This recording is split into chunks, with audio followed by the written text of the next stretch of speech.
Баршаңызға қайырлы күн достар, сіздермен бірге Арай. Бүгін сіздерге өте оңай әрі өте әдемі көрінетін вазаның жасалу жолымен бөлісетін боламын. Қажетті заттар түрлі түсті қағаз, мақта таяқшалары және де моншақ, қайшы, ыстық желім және де қатты картон қажет болады. Ең алдымен жұқа түрлі түсті қағазымызды ені 2 см етіп қиып аламыз.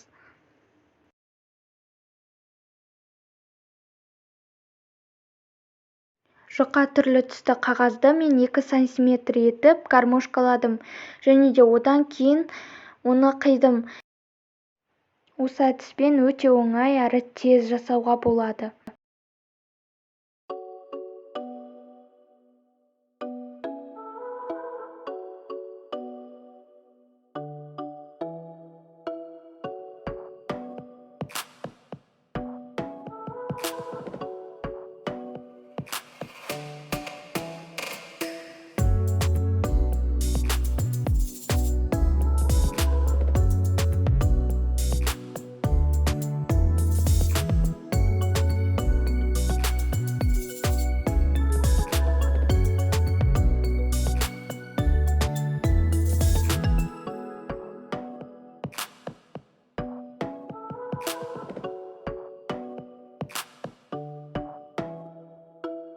Біз вазамыздың бірінші бөлшегін жасайтын боламыз. Ол үшін ең алдымен жұқа түрлі түсті қағазымызға осылай мақта таяқшаларын қойып шығатын боламыз.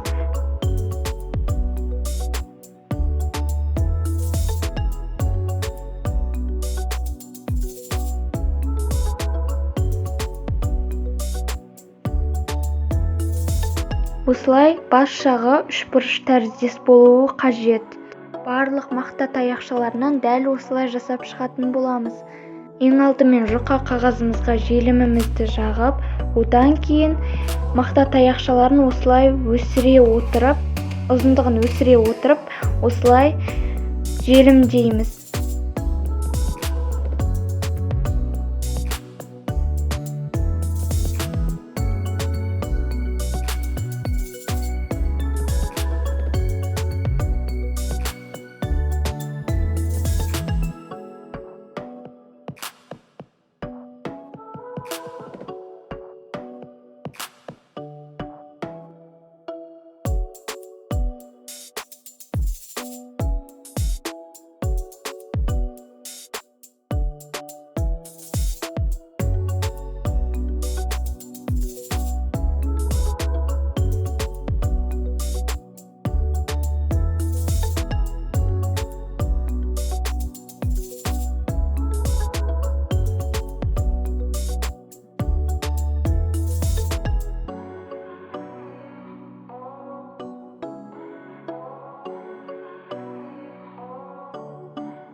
Ендігі кезекте осы жасағандарымыздың барлығын шеттерін осылай қиып шығатын боламыз. Мінекей осылай.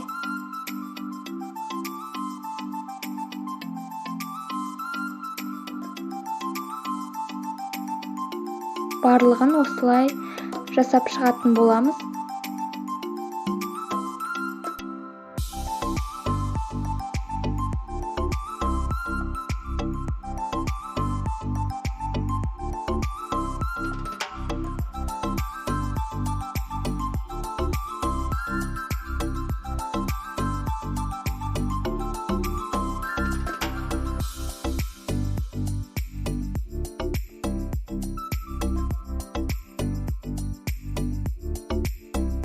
Барлығын осылай дайындап алғаннан кейін осы секілді үшбұрыштап қиятын боламыз. Міне осылай жартысынан қиып алатын боламыз. Барлығын осылай үшбұрыш етіп қиып шығатын боламыз.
Енді барлығын осылай үшбұрыш тәріздес етіп қиып алғаннан кейін қатты картонымызды конус тәріздес етіп осылай орайтын боламыз.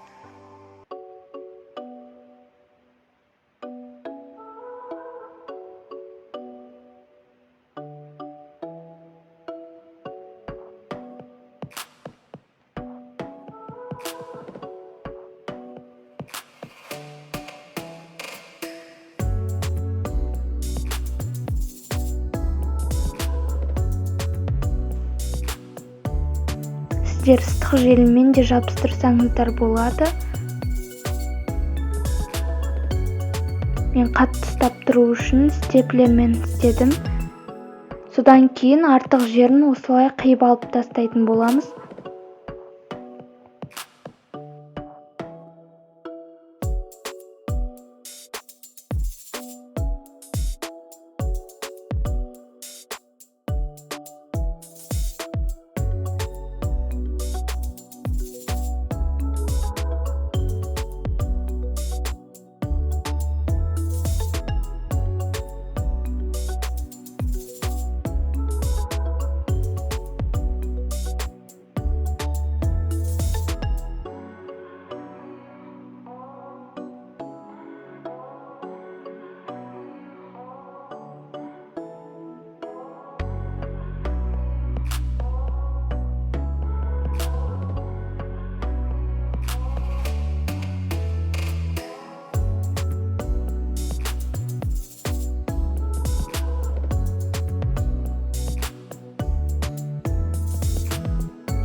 Міне осылай вазамыздың пішінін келтіретін боламыз.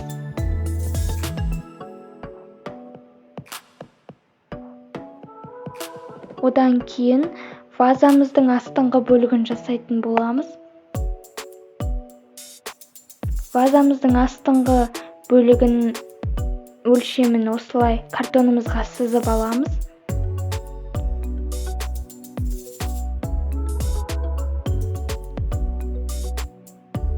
Содан кейін 1-2 сантиметр үлкенірек етіп сызып аламыз. Дөңгелек етіп сызамыз. Содан кейін қайшымен қиып аламыз.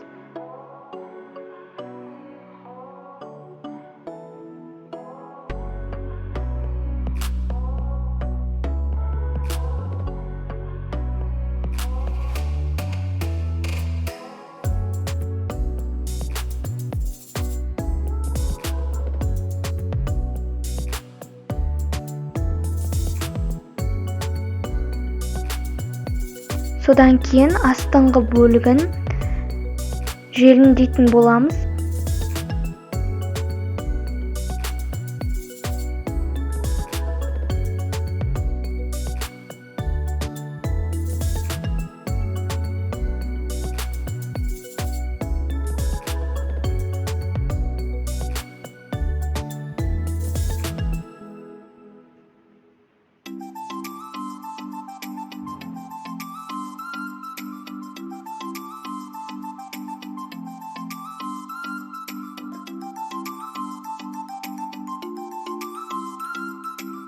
Содан кейін алдыңғы уақытта жасағандарымызды осы қатты картонымызға жабыстыратын боламыз.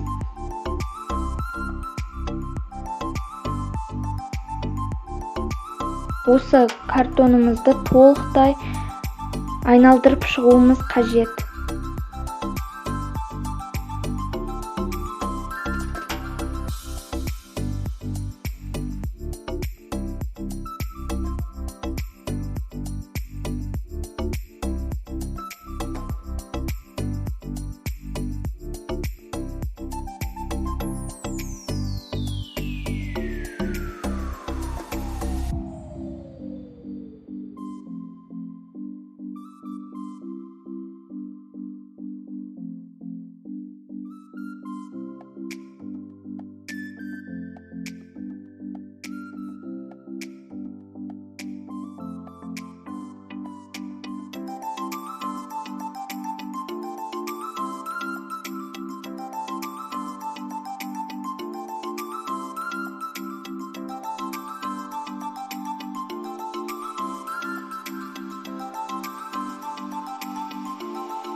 барлығын дәл осылай түзу етіп жабыстырып шығамыз.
Мен жартысын жасап болдым.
Вазамыздың астыңғы бөлігін де дәл осылай жабыстырып шығатын боламыз.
Содан кейін тағы да ортасы ашық қалған жерлеріне дәл осылай тағы да ыстық желіммен жабыстырып шығатын боламыз.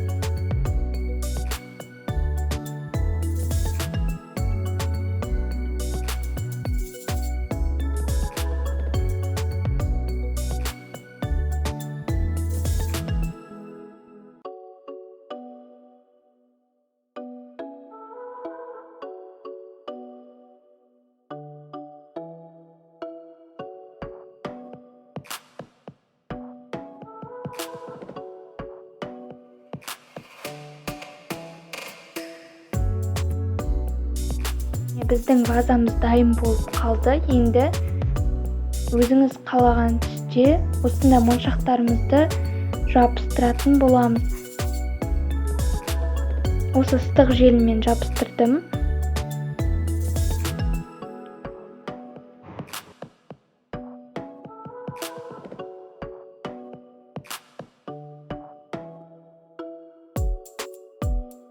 Осы вазаның барлық жеріне моншақтарымызды жабыстырып шығатын боламыз.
Мінекей біздің вазамыз дайын болып қалды.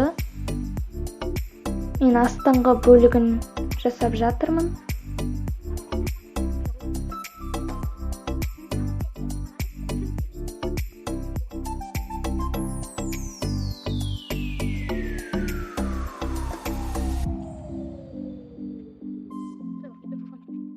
Вазаның астыңғы бөлігіне де осылай моншақтарымызды жабыстырып шығатын боламыз.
Вазамыздың үстіңгі бөлігіне де, яғни бастапқы жағына да дәл осылай моншақтарымызды жабыстырып шығамыз.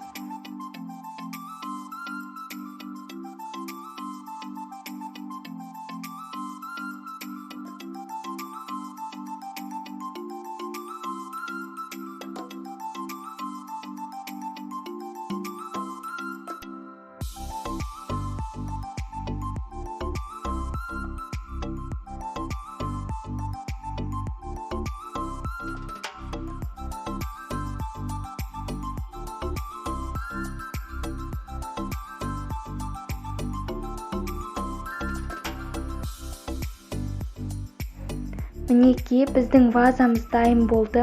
Өте әдемі болып шықты. Егер де мастер-класстарым ұнаса, лайк басып, парақшама тіркеліп кетіңіздер. Және де көптеген қазақ тілде мастер-класстар шығарып тұрамын. Сондықтан да жіберіп алмас үшін тіркеліп қоңыраушаны басуды ұмытпаңыз.